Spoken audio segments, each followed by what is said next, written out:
নমস্কার শ্রোতা বন্ধুরা, আপনারা দেখছেন আর কে অফিসিয়াল ইউটিউব চ্যানেল থেকে, যেখানে আমরা নানা স্বাদের গল্প যেমন ভূত, প্রেত, ডাকিনী, রহস্য ইত্যাদি গল্প পাঠ করে থাকি। তো শুরু হচ্ছে। আজকেও মাঝরাতে ফোন এলো, তাই মাঝপথে ঘুমটা ভেঙে গেল চন্দনের। একটা আনমোল নাম্বার থেকে কল আসছে, প্রায় প্রতি রাতেই আসে। রিসিভ করার সঙ্গে সঙ্গে ফোনটা কেটে গেল। 1 বছর হলো ঠিকমতো ঘুমাতে পারে না চন্দন। একটা ভয়ঙ্কর সন্ধে তার জীবন থেকে সারা জীবনের শান্তি কেড়ে নিয়েছে। কলটা রিসিভ করলো চন্দন। আজ আর কলটা কাটলো না।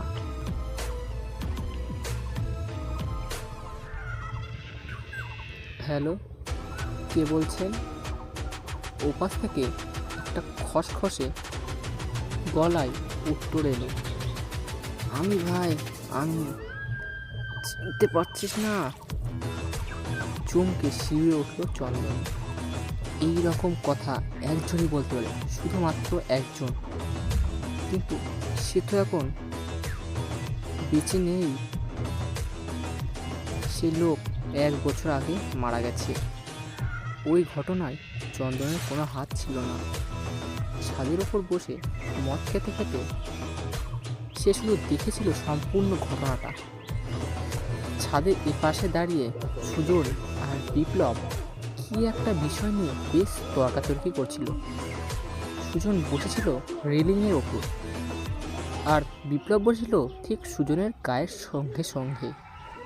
চন্দন হঠাৎ খেয়াল করলো বিপ্লবের বাঁ হাতটা সাপের ফণার মতো হয়ে এগিয়ে যাচ্ছে সুজনের দিকে। তারপর কিছু বুঝে ওঠার আগেই প্রবল চিৎকার। চন্দন দেখলো ছাদের রেলিং ঘেঁষে নিচের দিকে দাঁড়িয়ে অথর্বের মতো দাঁড়িয়ে আছে বিপ্লব। সুজনের কোনো চিহ্ন ছাদে দেখা যাচ্ছে না বা নেই। সঙ্গে সঙ্গে বিপ্লবের দিকে ছুটে গিয়েছিল চন্দন। চন্দন পৌঁছতে না পৌঁছতেই ওর দিকে ঘাড় ঘুরিয়ে তাকালো বিপ্লব। ওর সারা মুখ বিস্ফারিত, কাঁপা কাঁপা গলায় বলল, ভাই, বিশ্বাস কর, আমি কিছু করিনি। আমি বুঝতে পারিনি এরকম হবে। ও নিজেই ছাদের রেলিংয়ের উপর বসেছিল। আমি একটু ওকে এমনি ভয় দেখাচ্ছিলাম, কিন্তু ও যে এইভাবে নিচে পড়ে যাবে আমি ভাবতে পারিনি। কথাটা শেষ না করেই হাউ মাউ করে কেঁদে উঠল বিপ্লব। চন্দনকে নীরব থাকতে দেখে ফোনের ওপাশ থেকে সে খসখসে শব্দেই বলল, ভাই, চুপ করে আছিস কেন? চিনতে পারছিস না?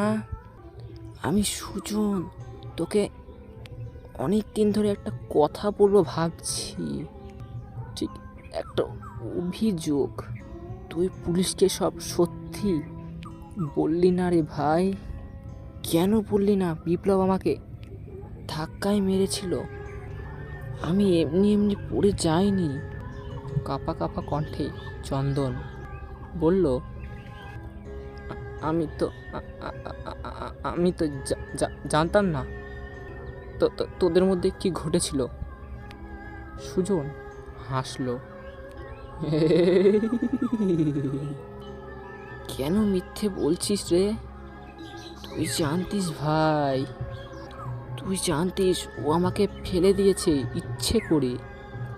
ওর ক্রাশ আমাকে পছন্দ করতো, ও এটা মেনে নিতে পারেনি। তুই তো দেখেছিলি ওর হাত কিভাবে এগিয়েছিল আমার দিকে। দেখিসনি? বল, দেখিসনি তুই? বল বল।